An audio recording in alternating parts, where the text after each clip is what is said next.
All right, y'all, before we get started, let's give some love to our sponsors, and that means our good friends over at distilleryproducts.com. They are some of the leaders in laser etched glassware, and guess what? When you work with them, you get them at wholesale pricing. I'm not lying. That's a heck of a lot cheaper than you're going to find anywhere else. Reach out to me. I would love to get you in touch with Carson, Janie, Vicky, and all the good folks over at distilleryproducts.com. They are where we get our glassware from, and chances are most of the distilleries you go to use them as well. They have awesome glasses besides just the Glen. Feel free to reach out to me. I will get you in touch with them, and then you can go on their website, browse, and see for yourself. Check them out, distilleryproducts.com. Today's show is also sponsored by our friends over at Orca Coolers, who are ready to help you make this the coolest summer ever. They have something for everyone from American-made, lifetime guaranteed hard side coolers to stainless steel whiskey barrel tumblers that are going to elevate your drinking experience. Some of you may have seen on social media recently, we just got a new cooler. His name is Willie. He is going to come with us whenever we go visit distilleries. Thank you to Orca for giving us that. The cooler's super cool. I love it. It's hard. It's proof, means I can't even get into it. It's going to keep whatever is in your cooler cold for days. It will retain ice for days. And those whiskey barrel tumblers, man, they are it looks like you're actually drinking from a whiskey barrel. What better way to be the envy of your barbecue by either getting one of those coolers or getting one of the tumblers? People are going to come over and go, man, where'd you get that? You're going to say Orca. Use code DADS20 for 20% off of your order. That is code DADS20 for 20% off your order. Orca's there for all of life's adventures. Get an Orca and take them on some adventures with you.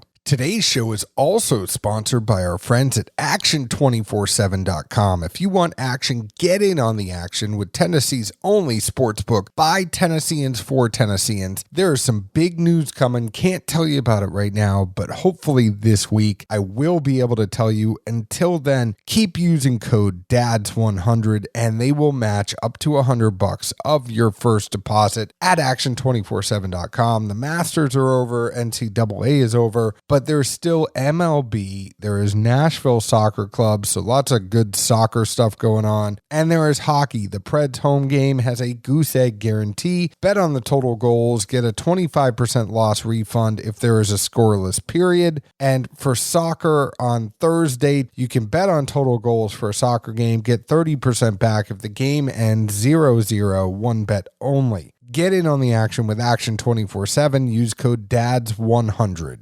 Now that it's been, more than 7 days since Easter, how long did you make it before you officially dipped into the kids' Easter candy? I have not dipped into the kids' Easter candy. Oh, man, look at you go. I'm looking a little bit better than I was before. I'm doing everything I can. I did get ice cream with her twice in a 4-day stretch from Thursday to Sunday. But I only had one scoop where I normally would have had 2 or 3. I only had one scoop. I will ask for the kid size now because I'm cutting back. See, to me, that's more of a giving in. I mean, when it's in the house in a big ass bowl on the kitchen island. No.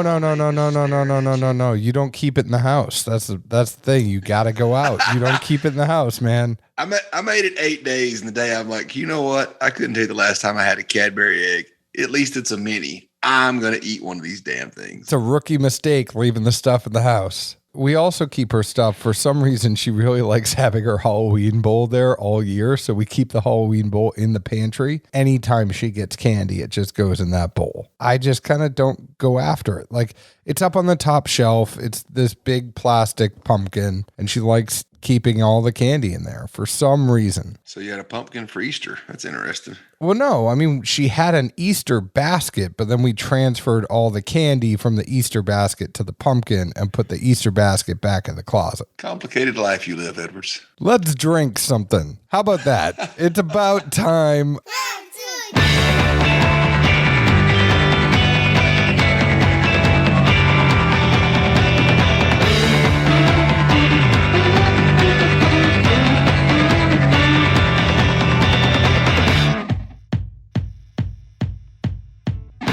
Hello, everyone. My name is John Edwards, and with me, as always, is Zeke Baker, and together we make the Dad's Drinking Bourbon. Wherever you are, whatever time it is, thank you for making us a part of your day. Hey, Zeke. What's up, Slim Jim?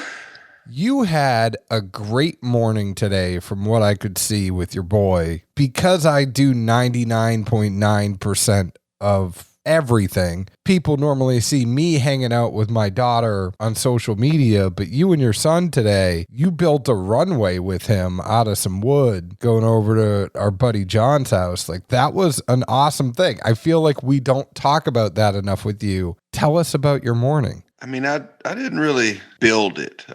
If you build it, they will come. The boys had some allergies, so we kept him out of school today, and he was hell-bent on playing video games or watching TV this morning. I told him that shit wasn't going to fly in a polite way. So we finally get out of the house, and literally loves airplanes, so we go to the cell phone lot there at B&A, watch planes for like hour and 20 minutes or so. I don't know. Can you see them take off and land from the cell phone lot, or? Oh, yeah, pretty good. Oh, nice work. Oh, yeah, I know. It was one of the better ideas I've had it. Boo, butt crack of dawn. But every time I've gone to B&A lately, I feel like the airport has changed. All the work that they're doing on the inside of it, where the parking lots are. Going down to Disney a couple weeks ago, I mean, the thing is, all that terrible carpet that was in there is gone, and it's replaced with a white tile floor. It's like, I don't recognize this place. Oh, I mean, it's definitely changed a good bit, even on the outside, and there's different runways now. It's almost kind of hard to figure out where things are coming in and out of.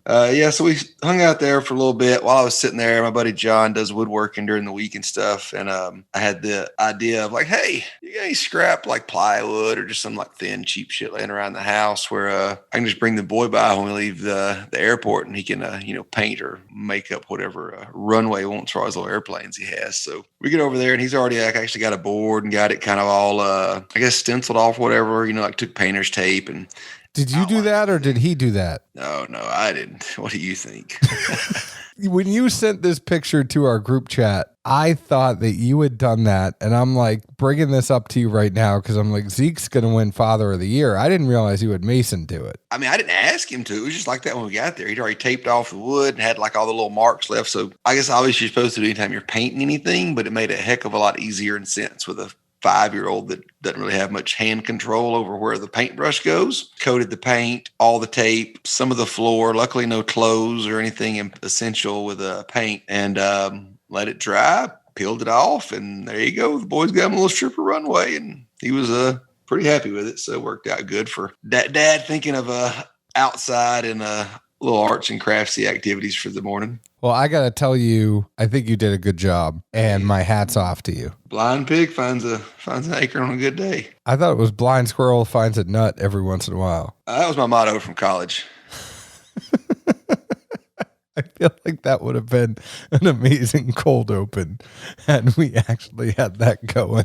We are drinking Starlight Distillery's Carl T. Huber's Double Oaked Bourbon Whiskey. They say this is farm to bottle, 106 proof. It's cask strength, unfined, and unfiltered. And their production team crafted a 4.5 through 6 year small batch blend of Carl T. bourbon with 2 distinct mash bills. The first is a 3-grain mash bill, 60% corn, 20% rye, and 20% barley. And then the next mash bill was a 4-grain mash bill, 51% corn, 20% rye, 20% barley, and 9% wheat. This blend was transferred into new vanilla toast barrels and 5-year air-dried heavy toast barrels for additional aging. And then there's another sentence. It always throws me off. There's one sentence underneath on all of these PR things, and it says, these barrels provide intense oak notes, enhanced vanilla flavor, and mellowed rye spice to add layers of complexity. And it's never something, I never want to read that last thing. Like, PR people, if you're listening,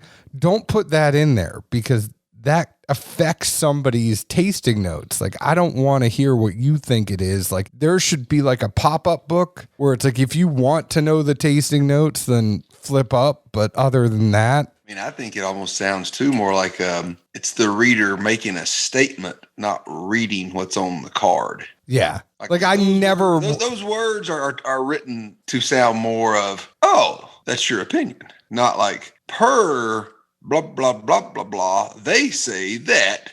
And that's why I always start, when I start reading that thing and we have a nice little sheet of paper here, I always start off saying, this is from the press release, but that they always try to slip that thing in at the end and get you. And it's like, these barrels provide intense oak notes, enhanced vanilla flavor, and mellowed rye spice to add layers of complexity, in our opinion, is how it should end. You tell them it's called Dad's drinking bourbon for a reason. We know what slipping something at the end will get you. It's going to get you another kid, Zeke. At least we got a little more humor here. At first, that was almost as dry as watching the final round of the Masters. Jesus. Oh, man. I mean, I know we're going to get into this whiskey, but I was so pulling for Zalatoris. I'm happy Hideki won. Nothing against Hideki Matsui. I think he's an amazing golfer, but I really wanted Zalatoris to win because, number one, he's a string bean. Number two, he looks like that kid from Happy Gilmore. And number three, it was his first Masters. Think of what it would be like, the storyline. It's like, kid comes up from Wake Forest, his first Masters, played in the Walker Cup, played in the Ryder Cup. Then all of a sudden comes to the Masters, wins the first time out. Hell of a story. I mean, I didn't know any of that. Honestly, I just knew it was about as entertaining as watching paint dry, and I literally never put it on for more than 5 minutes. Well, I watched a lot of it, and Justin Rose, he went 7 under the first day, 9 under in the last 11 holes. Well, I mean Sunday, Talking about the whole week here. 7 under the first day, never did anything else other than that. Like, he put up this monster number the first day. Imagine being Justin Rose and realizing that you let this tournament slip away. You come out with a 4-stroke lead the first day and you never expanded on it the whole time. I don't call that slipping away. That's not slipping away. 100% that was slipping away. The tournament, so let's just think about it this way.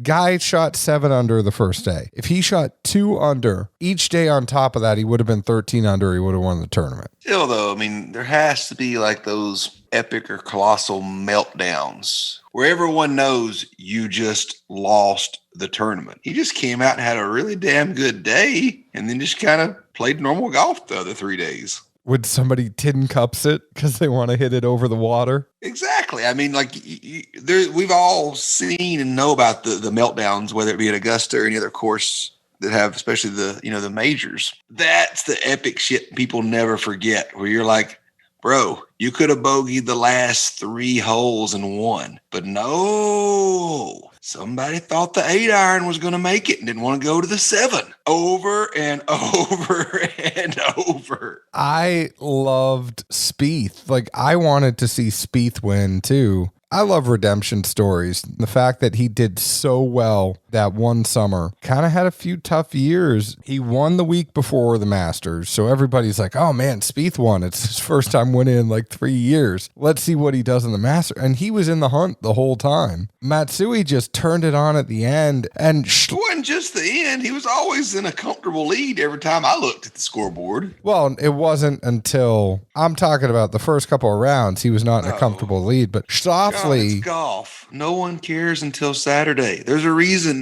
no network picks up Thursday and Friday coverage. Or a network does, I'm sorry, but not the big boy. It's not in prime time. But literally, I mean, like Saturday and especially Sunday, you might as well have been watching the Titanic. It's like 4 hours and you know what's going to happen the whole damn time. There's no suspense. Who cares about that? There was a meltdown and you didn't talk. I mean, Schauffele had a meltdown. I must have missed that. I remember at one point there was it might get interesting. So I stop what I'm doing. I come in the house. I put it on. Well, apparently that window of opportunity went right back down the drain. I'm like, yeah, this is still over with. I'm going to go back about my day. I still love it no matter what because it is the Masters. But back to this double oaked bourbon. We had a little bit of a tangent there. Y'all, we're trying to not do quick shows like we've been doing. I mean, let's be honest. Our shows have been pretty quick because when you talk about the bourbon, I know there's going to be something on here like 15 minutes into this show and we're not talking about the bourbon yet. And it's like, well, pull my normal card and blame it on you for being melancholy the first part. People are going to say 15 minutes, but you're not getting to it. And it's like, well, we want to give you a show. We are happy to say, go ahead and fast forward to the 15 minutes if you want to just hear the whiskey. But man, I feel like if we put something out that's 15, 20 minutes, people aren't getting their money's worth. And by money's worth, they're not paying us. So inversely, I don't want to be the Titanic. There was nothing about our show that was a Titanic in the beginning. I wasn't melancholy. I asked you about what you were doing with your kid. Oh, I just meant like highs and lows, little suspense, inflection in the voice. Your blood pressure didn't go up until we started talking about golf. You were at like a 65 to 70 resting heartbeat. I brought the Masters. You got at least a 95. Check your watch. I will. I love that watch. I really do. It does tell me my resting heart rate as well. It's great. Anyways, what did you think about this whiskey, Zeke Baker? Let's see here. Starlight Double Oaked. And this is not the first double oaked, by the way. They've had multiple batches that have come out. I do not know what number batch this was, but I know there was one that was 96 proof, one that was 104 proof. This one is the one that is 106 proof. I will give the forewarning that the first thing that was already in my mind to a degree was Woodford Double Oaked, and I've only had it maybe a handful of times, but every time I thought it was way more oak than my cup of tea, so I may have been skewed in a little bit on how I perceived this, but nose-wise, I thought it was candy corn, boozy, and then some sort of blend, and really just kind of picturing the candy corn in my head because, you start out with the yellow and get the corn, then the middle, then the back end, the chocolate. But it was like a somewhere in the middle between semi-sweet chocolate morsels and Hershey syrup. Literally, if you had a candy corn and the middle part was high proof or high-ish proof alcohol, this would be pretty much spot on, I think, what you would smell comparatively in that realm. Palate-wise, early on, I thought it had hints of youth.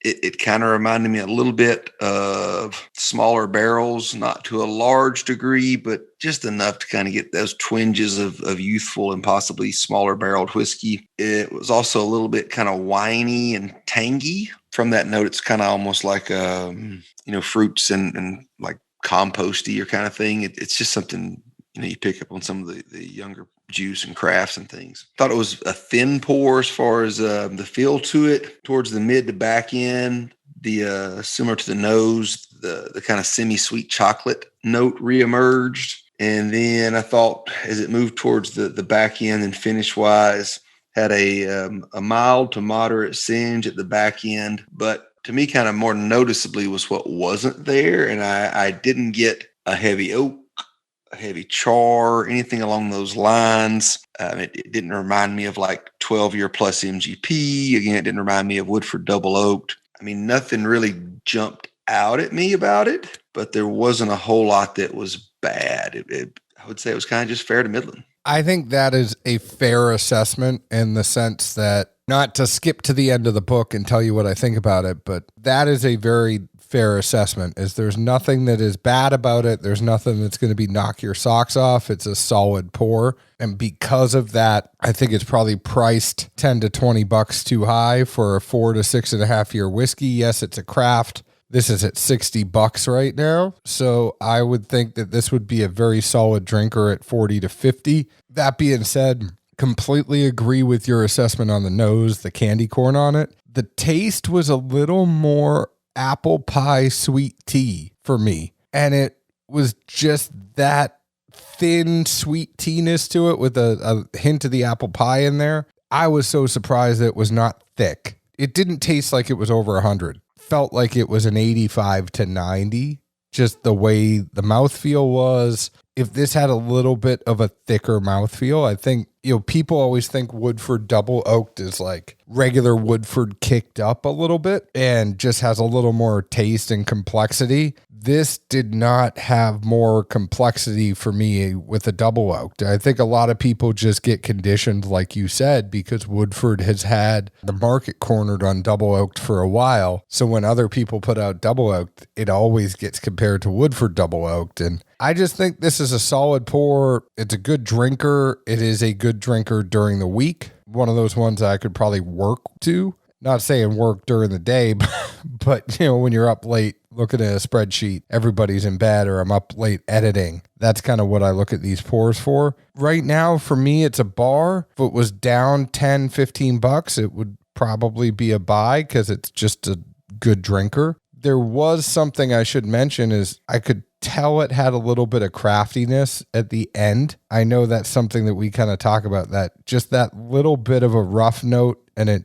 if there was anything I could ding it for, it would be that. Just at the very end of it, I was like, oh, there's something that's a little raw here on the end. I will say that the more air this gets, the better it gets. It is something that maybe if we let it air out for a little bit longer, something would be a little different, you know? That actually seems like a high-ish price point. I thought most of the Starlight stuff was right around 40, 45. Yeah, this is at 60. But also, I guess it kind of falls in a space of where it's like the gold standard, so to speak, may not be something everyone loves, which probably puts it in an awkward space. Just talking about the other double oaked products that are out there and kind of what we all think about. The other thing that popped in my mind was kind of in a different spectrum, but similar realm of Midwinter's Night Dram. Like if you're going to get a rye that's a port finish, I think we're all going to say, like, that's the mark you shoot for. So when you have anything else, that's what's in your mind, but it's kind of upper echelon. Whereas, at least for me especially, I've never been a fan of the Woodford Double Oaked. So that's why coming into this, I was kind of already skewed, and I was thinking about that or some other, heavy char products I've had recently. I was like, nah, don't know how this is going to pan out. I mean, I like the Woodford Double Oaked. I'll be honest. I think it's a solid pour. I mean, both of us aren't really oak fans. I never found the Woodford Double Oaked to be too oaky. Like, it wasn't drying. And that's the thing for me. I'm okay with oak. I'm not okay with dry. If there's a hint of wood in there, I just like it to be sweet, and I like the mouthfeel to be full, and I just don't want my palate to be dry after drinking something. Fair enough. I mean, that's where a lot of folks get into, but when you don't, it's the exact opposite. I mean, I agree with you. It's not my jam either. I at least recognize the chemical property of it, and when you even though you think you don't like something, you're like, man, but I want to try it again. Why? Like, I didn't really love it. The flavors I don't love, but some like subconscious part of you is like, get a little more. But it's that drying effect. I mean, that's what really, no pun intended, almost just, sucks you in, which it does. We've talked about that, and I think that if there's a full mouthfeel and a little bit of the drying on the finish, that's one thing. To have a thin mouthfeel and then dry on the finish, which this was not, and this is not this pour. When I get those ones, that's a huge turnoff because it's like, come on, you were already a little bit thin. Then you're dry on the finish. I don't want to have another pour at this point because I don't really think there's a lot there. That is not this whiskey. That is an example of a hypothetical whiskey, lest anyone think that I thought that about this Starlight. All right. I'm a bar on this one. What about you? Yeah, I'm the same. There's nothing, should say don't buy this, but there's just nothing that grabs my hand and makes me want to go for it off the shelf either. A lot of people are thinking that, okay, yeah, we're going to be sticklers on price and we should shut up about price. And this has been one of the biggest knocks on us since the beginning. But let me put it this way to you. So say I buy this one for 60 and then I buy another one that's priced $20 too high and another one that's priced $20 too high and another one that's priced $20 too high. Eventually, that's hundreds of dollars. That is another bottle I could buy eventually. That is putting my kid through summer soccer that I could be spending that money on. We sit there and go, hey, don't care about the price. Well, eventually the price adds up. So I think I'm a buy at this at 40 to 45. I am a bar at this at 60. Sounds very justifiable to me. Well, you know what else is justifiable? That album by Timberlake some years ago. Well, that was Justified, but I know you want to bring sexy back every day, and I'm so glad you aren't wearing your Chris Martin Coldplay outfit anymore, because that was not bringing sexy back. Zeke had this beanie, and it was like a green woven knit beanie, and it looked like he wanted to be in Coldplay. He had this diesel blazer that was blue. I mean, it was like skinny man blazer. The thing looked like it was one size too small. John, it was 4 sizes too small for you, but it fit me. No, it didn't really fit you. I mean, it didn't do you any favors. It wasn't flattering. It was a little bit too small on you. I thought that weekend did some good, but, maybe you weren't around for everything. Maybe. I mean, I don't want to be around you for everything. There are times where we should be apart. There's a reason we don't discuss wardrobes or, social lives and excursions very much on this show. Yeah. Because it's yours.